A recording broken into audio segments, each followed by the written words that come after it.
नमस्कार दोस्तों, स्वागत है आपका और आप देख रहे हैं वीएच न्यूज।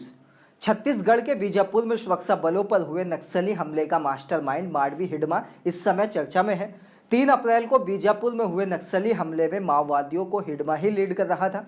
हिडमा की मौत की खबर समय समय पर फैलती रहती है, लेकिन हर बार किसी नई बड़ी वारदात में उसका नाम आ जाता है।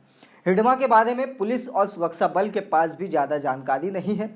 न्यूज़ वेबसाइट दैनिक भास्कर ने हिडमा के बारे में जानने के लिए एक पूर्व नक्सली कमांडर बदलना का इंटरव्यू लिया, जो साल 2000 में सरेंडर कर चुका है, और ये इस तरह का ऐसा पहला इंटरव्यू है। बदलना बताते हैं कि साल 1996 में उन्होंने ही हिडमा को माओवादी संगठन में भर्ती किया था। उस वक्त वो महज 16 साल का था। उसके गांव पूर्ववर्ती में माओवादियों की ग्राम राज्य कमेटी ने उसे चुना था। भर्ती की प्रक्रिया बदलना ने ही पूरी की थी। उसके साथ कई और बच्चे भी थे। उन्हीं में आज का मशहूर नक्सली पापा राव भी था। बच्चों के लिए माओवादियों में बालल संगम नाम से एक संगठन होता है। हिडमा की शुरुआत उसी से हुई।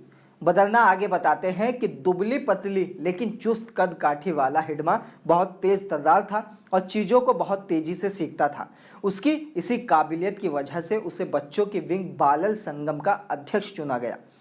गोंड समाज से आने वाले हिडमा की शादी माओवादी संगठन में आने से पहले हो चुकी थी। हिडमा नाम उसे संगठन ने दिया था। अब बस्तर में माडवी हिडमा कई नामों से जाना जाता है। माओवादियों का अपना एजुकेशन सिस्टम और कल्चर कमेटी होती है। यहाँ हिडमा ने पढ़ाई करने के साथ गाना बजाना सीखा। क्रांति गीत और कुछ खास तरह के वाद्य यंत्रों को बजाना सीखना माओवादियों के प्रशिक्षण का हिस्सा होता है।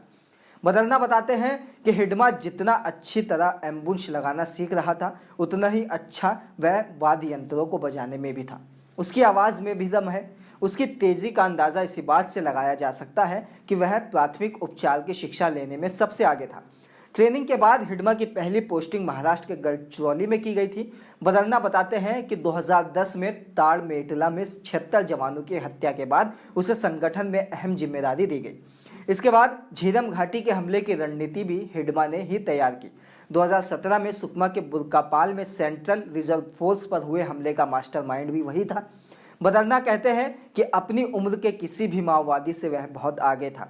बदलना इस बारे में कहते हैं, अभी फिलहाल तो मैं हिडमा से नहीं मिला, लेकिन वो जिंदा है ये जानता हूँ। मैंने करीब 10 साल पहले उसे देखा था, तब वो वैसा ही था जैसा हमने भर्ती किया था।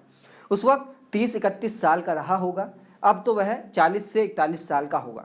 हिडमा लड़ाई की रणनीति बनाने में इसलिए ज़बरदस्त है क्योंकि उसे आधुनिक तकनीक का बहुत ज्ञान है। बदलना कहते हैं, यह बात बिल्कुल सच है। उसे तकनीक से बचपन में भी लगाव था। वह अपने हर हमले का वीडियो बनाता है ताकि उस हमले के कमज़ोर पॉइंट और मजबूत पॉइंट पर बाद में माओवादी फौज के बीच चर्चा कर सके।